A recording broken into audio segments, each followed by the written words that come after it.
새벽 예배 말씀은 누가복음 2장 1절에서 7절까지 우리 함께 보시도록 하겠습니다. 1절 읽겠습니다. 그때 가이사 아구스토가 영을 내려 첫 알을 낳아 강보로 싸서 구유에 누였더니 이는 여간에 있을 곳이 없음이러라. 네, 오늘 본문 1절에서 3절은 예수 그리스도께서 베들레헴으로 나시게 된 그 배경을 설명하고 있습니다. 여러분, 우리가 다 아시는 바와 같이 예수 그리스도의 양친인 요셉과 마리아가 어디 살고 있었냐면 갈릴리 나사렛에서 살고 있었습니다. 근데 그러한 그들이 베들레헴까지 가서 예수를 낳게 된 것은 뭐 때문이었습니까? 당시 로마 황제였던 아구스토가 호적 조사를 명령하였기 때문입니다. 여기서 아구스토는 로마의 초대 황제거든요. 본래 이름은 가이우스 옥타비우스입니다. 이게 매우 탁월한 황제였고, 또 그가 황제로 제위할 당시 그 로마 영토가 어디서부터 페르시아부터 그 영국까지 확장되었고, 그 당시 로마 제국이 온 장의 제국이라고 불릴 정도로 아주 막강했습니다. 그래서 그 옥타비우스 황제가 그 로마 원로부터 받은 칭호가 아우구스투스입니다. 그래서 그 뜻이 뭐냐면 위대하고 고귀하고 지극대 받는 자라는 칭호가 바로 아우구스투스 라는 칭호입니다. 그래서 그가 이제 수리아 총독 관할에 있는 그 유다 백성에게 호적 조사를 명합니다. 그 까닭은, 인구 조사를 한 까닭은 무엇입니까? 세금 징수를 원활하게 하기 위해서 식민지 지역의 어떤 질서 확립 차원에서 또 세수 수입의 증가의 목적으로 인구 호적 조사를 이제 명령을 했습니다. 근데 당시 그 아우구스투스 명령을 거부할 사람은 아무도 없었습니다. 그 천하의 황제가 명령을 내렸는데 누가 반발을 할 수가 있겠습니까? 그래서 로마 식민지 중에 하나인 그 유다의 그 백성들도 그 명령을 따라서 이제 요셉과 주를 잉태한 마리아도 호적이 있는 고향 베들레헴으로 가야 했습니다. 이 베들레헴은 바로 유다 지파의 본산이었거든요. 여러분, 그래서 우리가 표면적으로 보면 아우구스투스가 이 명령한 후에 그리스도 예수님께서 베들레헴 탄생시키는 그런 일이 벌어졌습니다. 근데 그 제가 얘기했듯이 표면적이라고 할 수가 있습니다. 거기에는 사실 하나님의 섭리가 있었다라는 것을 우리가 알아야 된다라는 것이죠. 모든 세계를 경영하는 건 바로 하나님께서 주관하시는 것이죠. 그래서 하나님께서 원래 일찍이 미가 선지자를 통해서 메시아가 베들레헴에서 나실 것을 이미 예언하신 바가 있기 때문에 우리는 그래서 베들레헴에서 나셨구나라고 알고 있습니다. 이렇죠. 미가서 5장 2절에 보면 그러나 너 베들레헴 에브라다야, 너는 유다 족속 가운데서 가장 작은 마을이지만 내게서 이스라엘을 다스릴 지도자가 나를 위해 나올 것이다. 그는 아주 멀고 먼 옛날로부터 온다. 이렇게 이미 구약 때부터 예언을 했습니다. 더 올라가면 사실은 창세기 때부터 이미 메시아가 나실 것이다. 근데 구체적인 지명이 언급되어 있습니다. 미가서에서는. 그래서 이 모든 말씀 성취는 하나님에 의해서 되어지는 것이죠.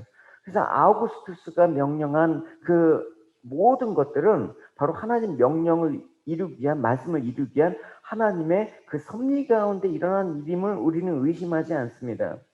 물론 우리가 보이는 세계 안에서 아우구스투스가 내린 명령은 로마 황제가 행한 역사에 속할 것입니다. 세계사 기록에서도 보면 이 일을 갖고 하나님이 하셨다라고 우리는 기록하진 않지요, 세계사에서는.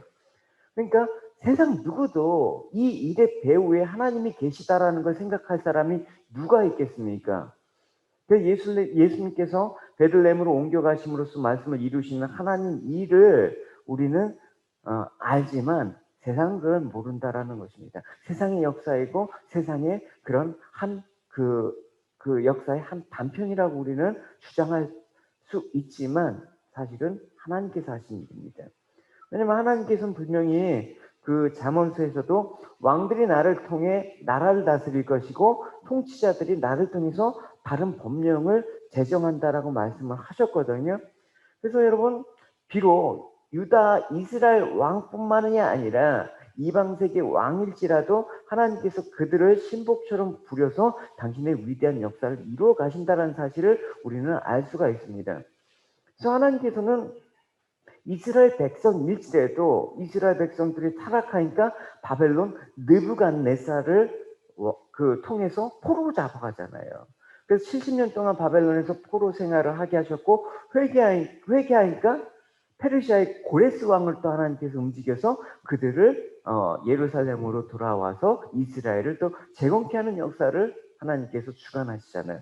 그러니까 바벨론 왕 느부갓네살이나 고레스 왕이나 다 세계사에서는 그들에 의해서 이 모든 것들이 일어난 것처럼 보이지만 사실은 성경에서도 기록된 바 같이 하나님께서 하셔갖고 일이 모두 주관되는 것입니다. 나라와 나라, 이 모든 국가 경영들이 사실 하나님 주관하에 지금도 이루어지고 있다는 사실을 우리는 깨워서 알아야 되는 것입니다. 그래서 아우구스투스가 로마 제국을 주관하는 왕이라면 하나님은 온 만물, 온 우주를 통치하시는 왕 중의 왕이시기 때문에 그렇죠.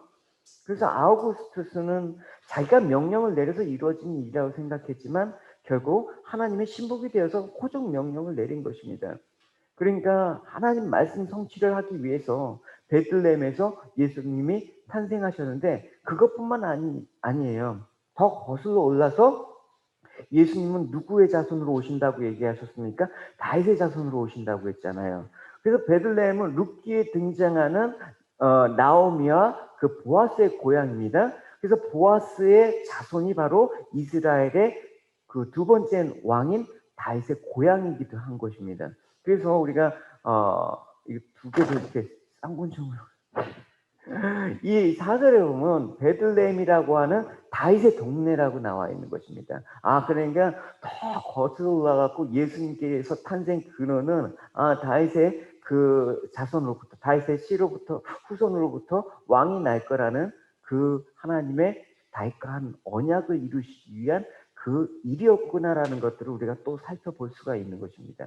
그러니까 성경에서 지명이나 어떤 인물이나 사건들 이런 거 하나하나를 다 그냥 지나치는 것보다는 왜 이 장소, 왜 이 인물, 왜 이 사건이 있는가 반드시 예수 그리스도와 연관이 되어 있기 때문에 그런 것입니다. 그래서 이 다윗의 동네로 일컬어지는 곳에서 메시아가 탄생할 것을 예언하시고 메시아이신 예수님이 탄생하심으로써 하나님의 말씀과 또 예언에 따라서 다윗의 자손으로 오셨다라는 것을 완벽하게 이루셨습니다. 그래서 우리가 역사라고 말하는 세상 속에서 하나님은 우리가 보이진 않지만 세상은 인정하지 않지만 분명하게 확실하게 그러나 은밀하게 하나님의 일은 계속해서 진행돼 왔다라는 것입니다. 지금도 마찬가지입니다. 그래서 그 일은 생명신 예수 그리스도의 중심으로 움직이고 있다는 사실을 우리는 부인할 수가 없습니다. 그렇기 때문에 우리는 보이는 일을 갖고 섣불리 하나님이 누구신가라고 말할 수가 없는 것입니다. 우리 삶 가운데 판단할 수도 없는 것입니다. 보이는 세계가 전부가 아니고 우리가 보지 못하는 가운데 미처 깨닫지 못하는 가운데 하나님은 지금도 역사하신다. 그래서 우리가 신년 예배 때 드린 말씀 중에 하나가 복음은 바로 현재성이다. 복음은 지금도 역사하신다. 그 말을 여러분에게 나눴습니다. 그래서 예수님의 탄생으로 인해서 그 예수님의 탄생은 2000년 전에 베들레헴의 그 하나님 말씀의 예언의 성취로 끝난 것이 아니라 이 예수님의 탄생은 지금도 우리에게 영향을 미친다. 어떤 영향?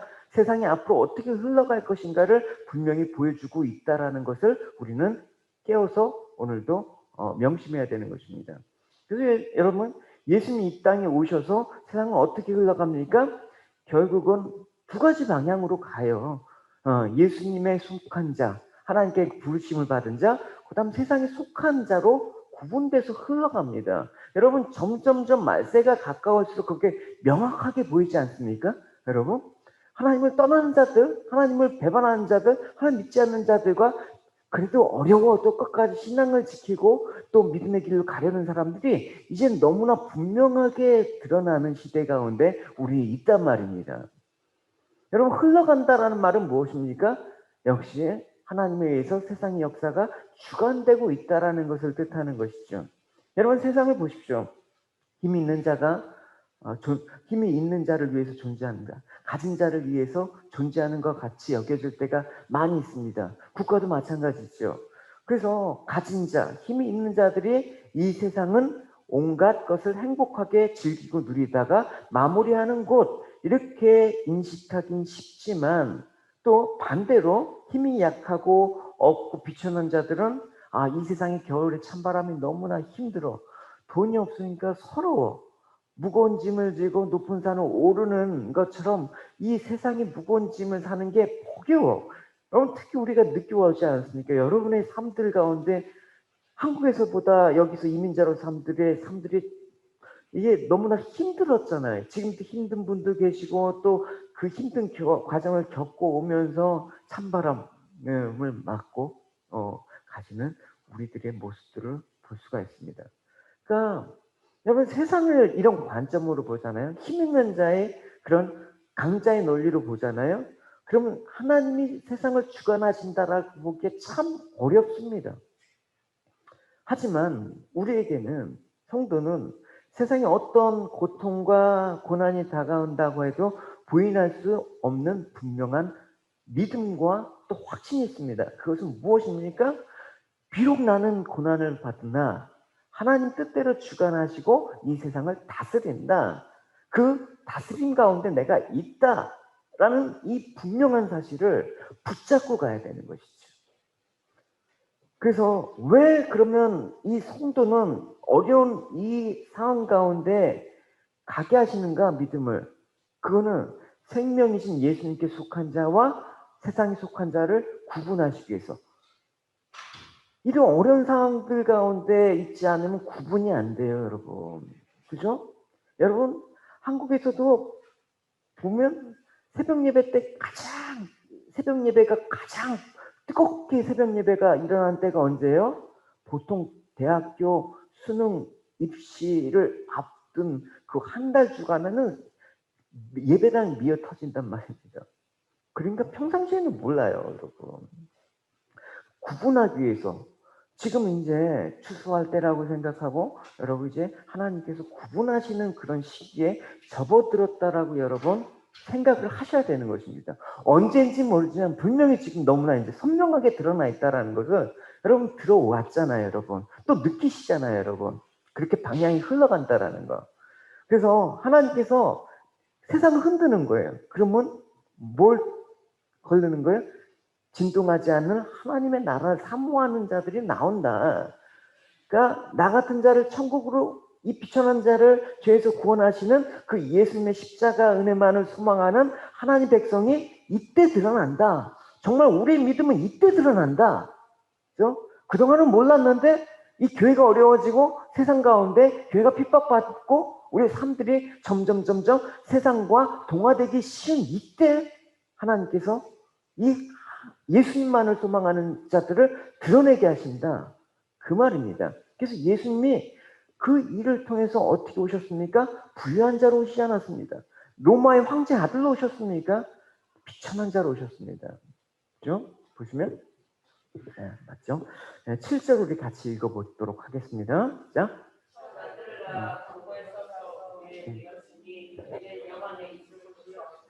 네. 하나님께서 예수님을 베들레헴에 보내시면서 베들레헴에 예수님, 베들레헴에도 좋은 집이 있겠죠, 여러분. 또 베들레헴에 또 좋은 환경 속에서 태어나실 수가 있는데 집 한 채, 방 한 칸 없는 곳에 하나님께서 예수님의 탄생을 위해서 준비하신 것이 마우간, 짐승이 우리였고 구이였습니다. 여러분, 여기서 강보라고 번역된 것은 뭐냐면 원어가 자체가 찢다라는 데서 나왔어요. 그러니까 신생아를 감을 천도 없어갖고 옷을 찢어서 아기 예수를 쌌다라는 거예요. 이렇게 비참하게 태어나셨습니다. 그래서 예수 그리스도를 천하로 호령하는 그 당시 로마 황제 가이사 아우구스와 한번 비교해 보십시오. 얼마나 초라합니까? 이게 과연 세상의 왕이 모습으로 올 수 있습니까? 도저히 믿을 수 없는 이 상태에서 믿는 자들이 진짜다라는 것들을 보여주시기 위해서. 이 세상도 지금 마찬가지입니다. 도저히 우리가 신앙을 지킬 수 없고 믿을 수 없고 이성과 상식과 과학과 문명을 바탕으로 한 인본주의가 판치는 이 세상 가운데 믿을 수 없는 곳에서 정말 믿는 자, 이 사람들이 정말 하나님의 백성이다라는 것을 우리는 잊지 말아야 되는 것입니다. 그래서 겉모습만 보고 믿을 수 없는 모습으로 그래서 오신 거예요. 그렇게 흘러간다라는 것이죠. 그래서 이사야서 예언에서도 이렇잖아요. 그는 주 앞에서 자라나기를 연한 순 같고 마른 땅에서 나온 뿌리 같아서 고운 모양도 없고 풍채도 없은즉 우리가 보기에 흠모할 만한 아름다운 것이 없다라고 얘기하고 있습니다. 여러분 아무리 비춰내도 마구간에서 출생한 사람이 누가 있습니까? 그러니까 주님은 인간으로 오셨지만 이렇게 비천한 신분으로 오셨습니다. 그래서 어제 마리아의 찬양에서 마리아의 고백 들어봤죠. 비천한 자를 높이신 하나님. 그러니까 이 비천한 삶들 가운데 오신 주님은 이 세상의 영광을 단 한 번도 취한 적이 없습니다. 공생애 중에 뭐라고 하셨습니까? 인자가 머리 둘 곳도 없다라고 얘기를 하셨습니다. 그뿐입니까?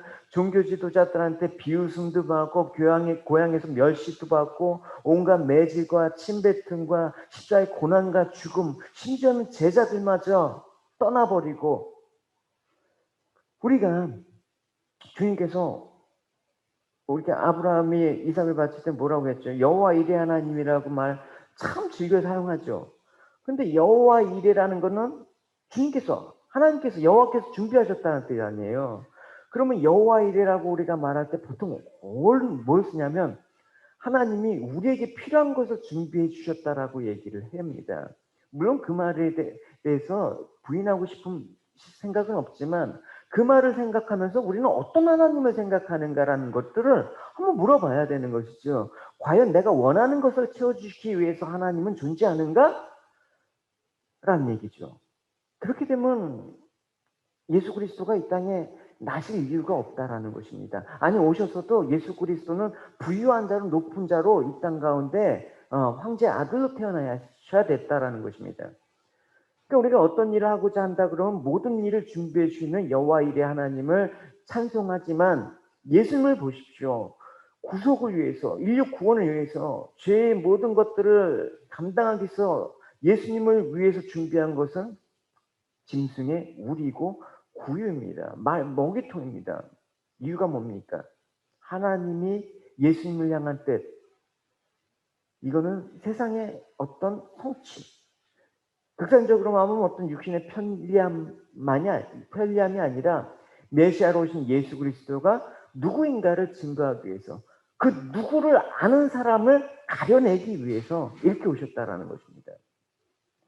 그래서 예수님이 이 말구유의 누이심으로 세상은 두 갈래로 구분되어지는 방향으로 나간다. 하나는 뭡니까? 계속해서 높아짐을 향해서 달려가는 사람, 그 부류가 나오는 것이고, 또 하나는 높아짐의 생명이 있는 것이 아니라 낮아짐의 생명이 있음을 깨닫고 낮은 길로 가는, 자기 부인을 하면서 십자가 길로 따라가는 사람이 반드시 나온다.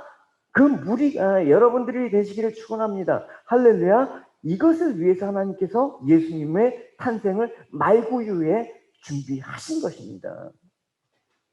그래서 성도는 하나님께서 세상을 어떤 방식으로 흔드신다고 해도요, 이 세상이 앞으로 어떻게 변한다고 하더라도 주님을 바라보는 믿음에 굳게 서 있어야 되는 것입니다. 할렐루야. 이를 위해서 우리에게 보내신 것이 무엇입니까? 성령을 보내시지 않았습니까? 이 성령의 힘을 입어서, 은혜를 입어서, 같은 표현이라고 얘기했죠. 그러니까 마리아가 임신해서 왔을 때 엘리사벳이 뭐라고 합니까? 성령에 힘입어. 또 마리아가 은혜에 힘입어. 우리가 성령께서 우리에게 은혜를 주시고 날마다 하나님께서 이 세상을 운행하시는 그 일하심을 우리는 날마다 목도를 하는 목격자로 살아야 된다라고 얘기를 했습니다. 창세기 3장에 보면 내가 너로 여자 원수가 되게 하고 내 후손도 여자의 원수가 되게 하리니 여자의 후손은 내 머리를 상하게 할 것이고 너는 그의 발꿈치를 상하게 할 것이라고 말씀을 하셨습니다. 그러니까 인간이 선악과를 먹은 후에 세상은 여자의 후손과 뱀의 후손으로 구분이 되지죠. 그래서 여자의 후손이 뱀의 머리를 상하게 할 것이라고 말씀하는 것은 뭡니까? 결국 뱀, 사탄이 장악되어 가고 있는 이 죄의 존재들에게 희망은 뭐다? 오직 희망은 여자의 후손이 희망이다. 그분은 바로 하나님께서 보내실 예수 그리스도가 우리의 유일한 희망이라는 것을 얘기하고 있는 것입니다. 그래서 우리가 하나님의 약속 안에서 인간이 소망하고 바라보는 것, 우리가 유일하게 바라봐야 되는 것은 여자의 후손이 오시는 것. 근데 오셨단 말입니다. 근데 오셨는데 아직도 모르는 사람이 있단 말입니다. 그래서 그것들을 알리란 말입니다. 그래서 우리가 여기서 누가가 증거하는 것은 예수님의 탄생 기사가 무엇을 말해주는 것인가? 단지 어떤 역사의 한에서 성탄절만 되면 12월 달만 되면 무슨 공원에 말구유 무슨 뭐 그거 설치해놓고 그런 뜻이 아닙니다. 세상의 모든 역사가 하나님이 약속하신 방향으로 흘러왔다. 또 앞으로도 그렇게 흘러갈 것이라는 것을 보여주기 위해서라는 것입니다.